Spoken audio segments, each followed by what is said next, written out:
Now, Rock Talk with Mitch Lafon. We are speaking with Jesse James Dupree of the band Jackyl, and as we say here in Montreal, bonjour, Jesse. How are you? Bonjour. Bonjour. Yeah. So we haven't spoken in a few years, I think, in terms of actually, when was it? It was that carnival, the rock carnival in Lakeview, Pennsylvania, New Jersey. New Jersey, yeah, it was in New Jersey. That's right. Oh my God, remember that? That was like a. It rained. Remember, it was soaking wet. Remember, everything had been raining for like 3 days or something. Yeah, and everything got canceled. It might have been the absolute worst festival I've ever attended, but still. Well, it was fun. You take the good with the bad, and we played that day, and it was a great show. And the people in New Jersey were really cool, and especially since we don't get to New Jersey a lot, and so anytime Jackyl does play up there, it's a special deal for us, and we find that the people are very appreciative to be able to spend some time with us. So it's always a lot of fun. Yeah, turned out to be a great set. I mean, the whole event was kind of like ooh, but yeah.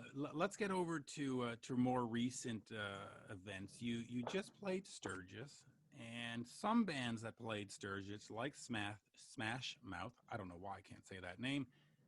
They got vilified in the press. Other bands got vilified. Some bands like Buck Cherry, Night Ranger, they were like, shh, don't tell anybody we played. Like keep it on the down low. But you went ahead very proudly, very whatever, and said, we're here. We're playing. We're not hiding. Talk to me about playing that. And were there any trepidations, any fears?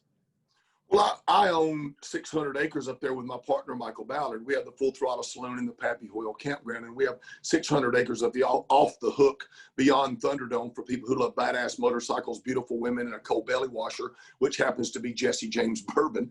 And so, of course, I was very supportive of having the event. It's not like an arena. It's not like an enclosed venue.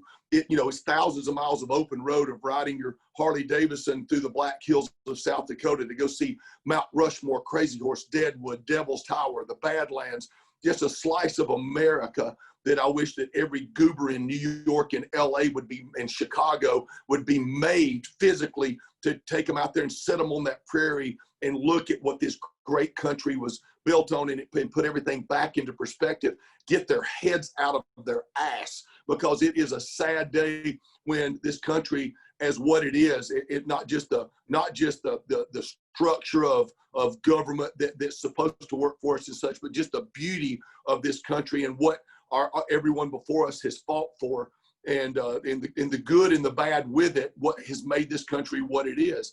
And when you're standing out there in the Black Hills of South Dakota, I get swollen up with pride. And again, I wish I could make all those goobers get their head out of their ass and come out there and reboot so that they could get things in perspective.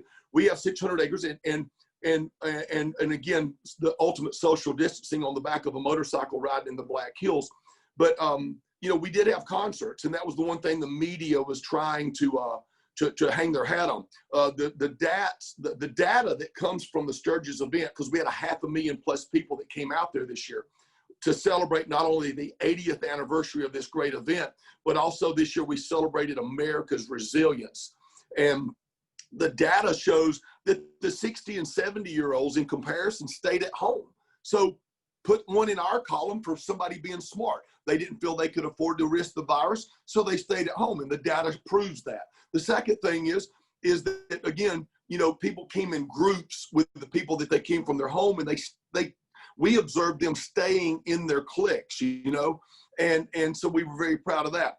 During our concerts, if you take a photograph from the front of the concert stage or the back, it looked like everybody was crammed in there. If you took it from the top looking down, or if you were on the stage looking down, we brought in 45+ big cable spools that were 6 foot across that stood chest high. And we had those spaced out about 7 and 8 foot apart from each other, all the way from the front of the stage back. We had bicycle rack that was spaced out in there with a limited amount of people in the front.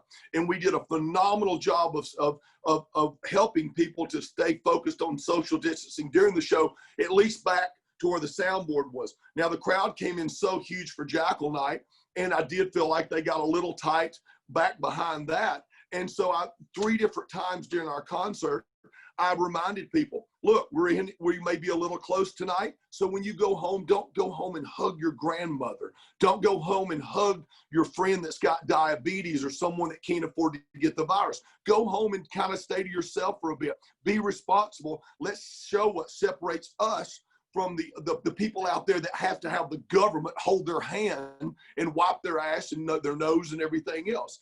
And I feel that we had responsible citizens out there for the most part. You're always going to have bad apples in every bunch, and you're going to have some people that wanted to push up on you, but we did everything we could. Hand sanitizer and hand washing stations at every turn that you came to. The bars were spread out, plenty of staff, no reason to crowd up on each other. So anybody that wants to find fault with what we did in celebrating the 80th anniversary in America's resilience can kiss my rosy red ass, because we did it right. And again, I know they're searching for these massive outbreaks and stuff. I just don't think we're going to see it. Just like, in all these other places, no more than what you would see from people going to the grocery stores anyway. The virus is out there. Doctors have proven, or doctors have stated, should I say, I've heard doctors state that the only time shutdowns work is if the virus is not there. Now that the virus is here, we've all just got to be responsible, hygiene, keep your distance, do what you can, but we're all inevitably going to risk, when you walk out your front door, risk getting a hold of it. But I'm not seeing hospitals being overrun, and it's an election year. It's an election year, and these people that are so extreme on the far left and the people that are so extreme on the far right have turned it into something that has overshadowed the common sense factor and the personal responsibility factor. So that's where I stand. And I'll just go ahead and, if you're thinking this, I'm going to go ahead and say it for you. It's a sad day when the lead singer of Jackyl, who plays a chainsaw on stage, listen, I've never preached politics up on stage, and I've never, but it's getting to the point to where, I think each one of us are having a hard time keeping our mouth shut, screaming for some type of normalcy, some type of common sense. Hey, I'm going to say it again. Anybody out there still got some damn common sense? Listen, this is not about Black Lives Matters. This is not about police officers, because we saluted our police officers out there. And while I did say when I did say that Blue Lives Matter, I don't even want to get hung up on the slogans, because that's just a distraction. Let's just talk about blue lives are essential. Police officers are essential. Some type of organization and method to our madness in society is essential. And again, there's bad apples in every bunch, but that you can't throw the baby out with the bathwater. We need police officers. We salute our men and women in uniform, all of our first responders. And I had one of the most humbling shows I've ever had out there. And again, I don't want to get hung up in the politics of it, but I don't think there's nothing wrong with saying that we appreciate our men and women in uniform, our police officers. I'm going to take you up on 3 things there. And first of all, in terms of police officers and fire department, I have shared this with publicly before. When I was about 3 years old, the house caught fire in the middle of the night. A police officer randomly was doing a check of the town. Because I live in a village of 600 people. The police don't come out here very often. Yeah. So they came out and they saw the house on fire. The whole first level was engulfed in flames, and they saved us. They saved the entire family. And if it hadn't been for that random police patrol, my mom, my dad, my brother, myself, and the dog at the time would all have been burnt to a crisp. So I just cannot, from my own personal experience, ever say anything untoward or negative towards the firefighters, towards the first responders, toward the ambulances, and even to the neighbors that at 3 a.m. opened their doors to let us in, because it's Canada and it's cold. So no, And what did your father teach you when you were approached by a police officer? My father has always told me, and my father is turning 90 on September 11th, by yes. the way. He has always told me to be exceptionally respectful and just follow the instructions, do what they say, and if they hands on the steering wheel, hands, palms open. If they do anything untoward, then you can go to the police commissioner and file a grievance and a complaint. You can deal with that after. But in the moment, he's always told me, put your hands on the steering wheel if you're getting arrested for a ticket or being pulled over, not arrested. I've never been arrested. hands on the steering wheel, palms open, and always, always, he told me, convey to the officer what you're going to do. If your wallet's in your glove compartment, don't just reach for it, because I might look like a gun. Just say, sir, my wallet's in the glove compartment. Exactly. I've never encountered any kind of bad stuff, but Well, see, let's cut straight to it because we're all over it, but let's just go ahead and call it out like it is. This is not about Black Lives Matters. It's not about police lives matters. This is about parenting matters. This is what is missing. This is what has caused everything to yin out of control. If a police officer wakes up and puts on his bulletproof vest because he's going into a really hard edge neighborhood or area, a community of town, because he knows that he could get shot, because things have yin-yanged out of control. He knows that he may not be respected because that parent may not have been there to teach those children to respect the process of laws and order and to show police officers respect. So let's just narrow it down. It's not about Black Lives Matters. It's not about police officers matters. It's about parents matter. It's about parents raising your children to show respect for each other, to be good human beings, to be responsible citizens.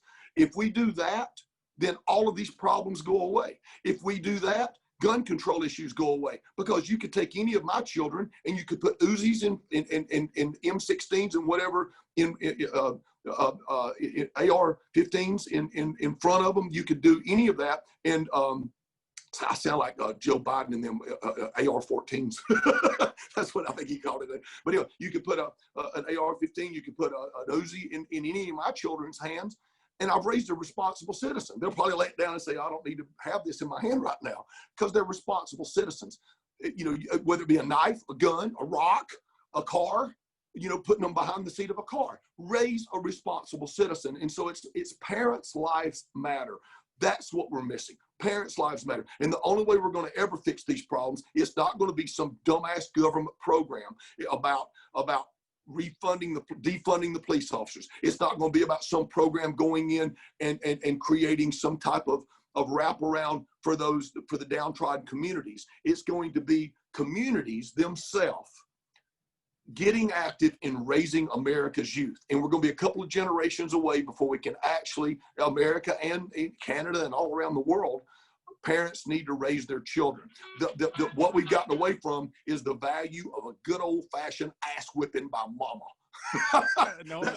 I mean, see, and I'm lucky because my dad and my mom never whooped my ass. They just never did. It wasn't part of our thing. And I will say, listen, Black lives do matter, obviously. Right now, the sports teams, the NBA, NHL, Major League Baseball, they've taken a couple of days off to lend support, and I'm absolutely behind that. That is but that said,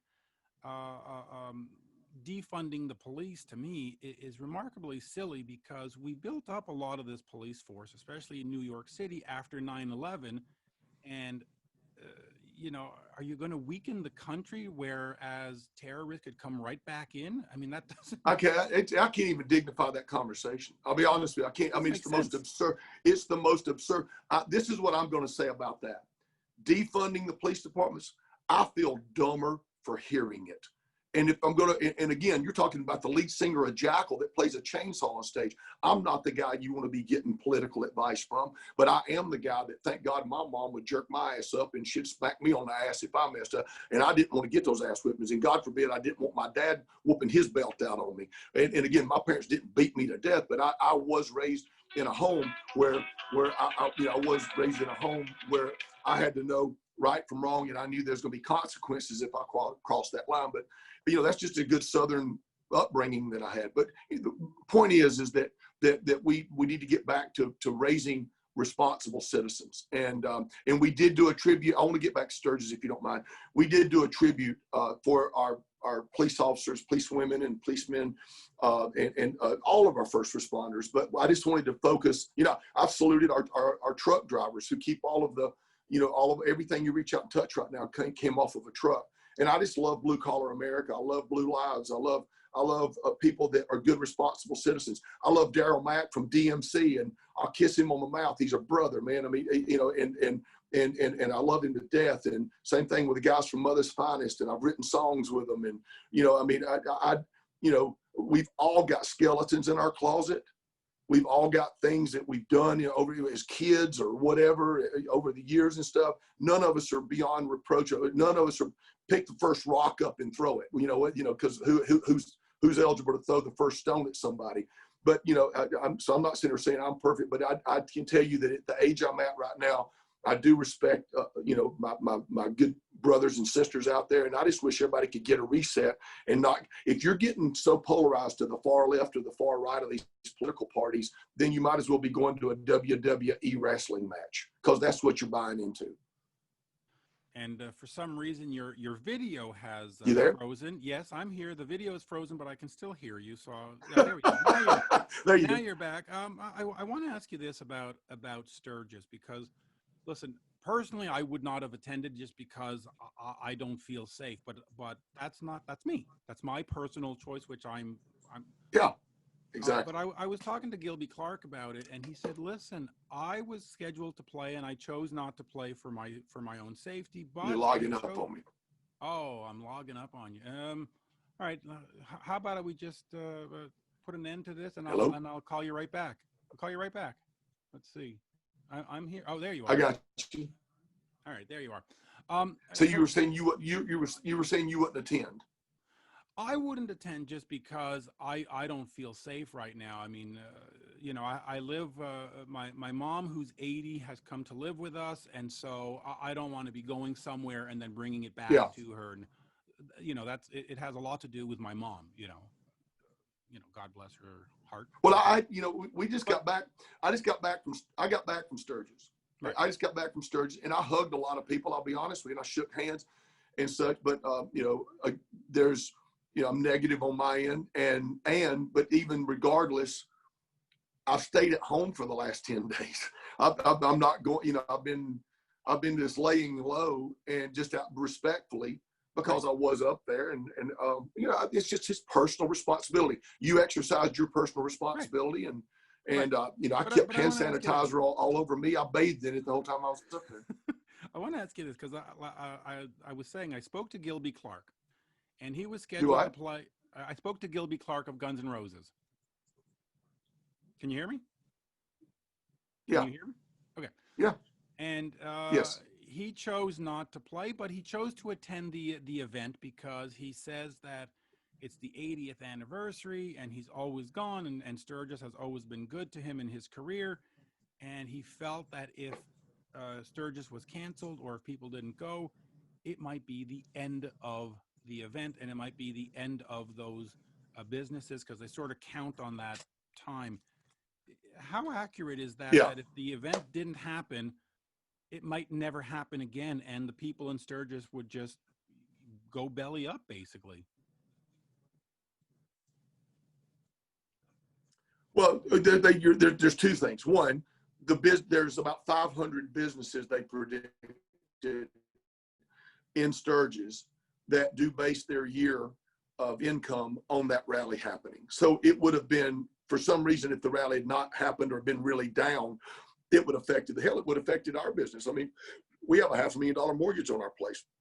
So it would have affected our business, you know, for the 600 acres that we have. So, and then on top of that, all the other expenses and such. So that's one thing. But the other thing is the Sturgis Motorcycle Rally, there could be a nuclear bomb go off in this country, and it could destroy everything. But the first week of August, there's going to be a gathering of people riding motorcycles in Sturgis, South Dakota. You're not shutting that thing down. It doesn't matter.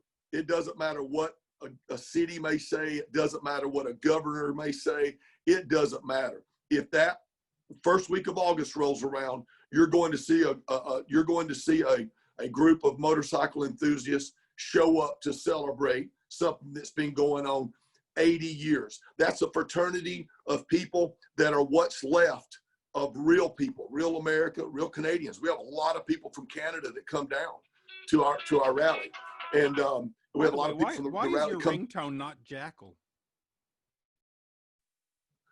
Why is it? Because I need to hear myself just a little more. But sorry about that. I'll turn the ringer off. But we have a lot of people from Canada come down. But it's the damnedest gathering of people that are just real people that celebrate a fraternity and a lifestyle. And I'll tell you, there's not a more charitable group of individuals in the world than the people that ride Harley Davidson motorcycles. And they just do. And they will give you the shirt off their back. And it means a lot to them to be out there and celebrate the freedom and what exemplifies an incredible lifestyle. So that the fact of Sturgis not happening is absurd. And we'll start wrapping up, but let me ask you this. Just before Sturgis occurred, you put a video out, I think just on your Facebook, where you said, hey, come on down, have a great time, but be personally responsible. And you sent out the message of you must be responsible. Don't show up here and be a jerk. Show up here, be responsible, do your distancing, do your hand sanitizer. How important in all of this is actually being personally responsible and actually being part of a society and not just being some wild, crazy person? I think that, just like you did yourself, you didn't feel comfortable, not just Sturgis, but you're in general, you're paying attention to the fact that you've got your mother living with you. And so you're being personally responsible. The virus has got to be put in perspective now. And they had mentioned this in the very beginning, but now the data shows that it's true, that 98%, and again, don't hold me to that number, but it's like 90-something% of people that are in good shape, if you get the virus, you will not be in a bad way. That's a lot. I mean, that's the majority of everybody, right? And over 60% of the deaths, I think, were people that were in compromised situations and predominantly in nursing homes and such. So you take those numbers out and it starts getting put into perspective that on this pandemic, we don't need to have to be quite so boogeymaned out. I mean, my brother-in-law had it. I had some friends of mine that worked for other companies that, can you still hear me? Sorry, your video freezes up every so often, but I can hear you. Hello? I'm here. Can you still hear me? I can. Yeah. When your video freezes up, I still hear you, so there's no worries. Okay, sorry. So yeah. But I've had relatives and friends that have had the virus. 90% of them have been fine. 2 days of not feeling so good, and then everything's back to normal. I have had 2 of them that had to go in the hospital, but again, they're fine. Again, so I take the virus very serious. But I think we got to put it in perspective. 98% of us, if you do get it, it's going to be a couple of days of not feeling so good, and then you're going to be gone. Now, it could be another pandemic where everybody could be dropping like flies, and we might need to batten down the hatch and wear hazmat suits. But right now, this virus is not that one. This virus is something that's been politicized, and it's something that has been put out of perspective in what's important. What's important is personal responsibility. You don't need to carry it home to your mother. So, and we've been treated like we can't wipe our own ass, and we can. I think it only takes losing a friend or having someone get sick for you to say, okay, this is real, but this is what I'm going to do to protect myself. So anyway, I'm the last person you want to hear about this stuff. I miss playing. We've been wiped out of all the Jackyl shows this year, except for Sturgis. I was very humbled and blessed to have that show. It probably meant more to me than any show that I've played in a long, long time. The people that stood in front of us were very appreciative. The demeanor and the temperament of everybody that came up, I felt was very respectful, and I love them all. I love the spirit of riding motorcycles and the celebration of independence and the celebration that we all can be personally responsible. And I appreciate you reaching out and asking for my 2 cents, even though, like I say, I'm the last person you want to talk about politics with, and I've tried to steer away from politics, but I will say that we do need to start raising responsible citizens, and then everything goes away. Gun control issues and Blue Lives Matters and Black Lives Matters and all these things go away. Even a lot of the abortion issues and everything starts to go away if you raise responsible citizens. And that's we just need more parents, and we need more communities not expecting the government programs to solve the problems, because government can't find its ass. Government is not the answer. Communities are the answer, and good people are the answer. Yeah, government, I don't know about the States, but I know in Canada, government seems to have lost its way a little bit, but, you know. It's a sad, there's a lot of driving forces behind things these days. And if you even talk about it, you sound like a conspiracy theorist. I just think more than ever, it's time to fall back on one thing. And that's when I find that when people are left to do the right thing, they generally will. And I just want to be able to count on the guy standing beside me or in front of me, or whether I know him or not. I just want to be able to count that I'm surrounded by good people. And in Sturgis, South Dakota this year, I was surrounded by incredible people. And you've always been, and you're a pretty good old boy yourself there, Mitch. Pretty good Canadian, right? Yeah. Yeah, but you've always been exceptionally kind to me, exceptionally nice to me, and I look forward to seeing the band get on the road. I know Canada is not a place you come up to very often, but hopefully at some point you will, and who knows, maybe it'll be opening up for AC/DC. That would be great. It's only been hard because it's hard for me to get across the border. When you got a police record, it's hard to I got arrested one too many times for indecent exposure back in the early 90s. So. Well, hey, we'll get those expunged and get you up here. But anyway, okay. As we say in Montreal, merci beaucoup. Always a pleasure. And you know, I will put this up here, and I will let fans decide for themselves. You know, share the link with me, and I'll get it out there. And I appreciate just having the time with you, and to everybody out there. Keep rocking. Don't overanalyze Jackyl. We're just about the celebration of fundamentals of rock and roll, two guitar, bass, and drums. We celebrate those fundamentals every single show. It's about a good time. If you're looking for somebody that's talking politics or trying to cure cancer, go listen to U2 or Bruce Springsteen. I'm not the guy. Yes, I'm looking forward to the Bruce Springsteen cancer cure. Hopefully that'll be coming. I hope so. God bless him if he can do it. Absolutely. Thank you, sir. Merci. Always a pleasure. Hey, have a great day. See you. Cheers. All right.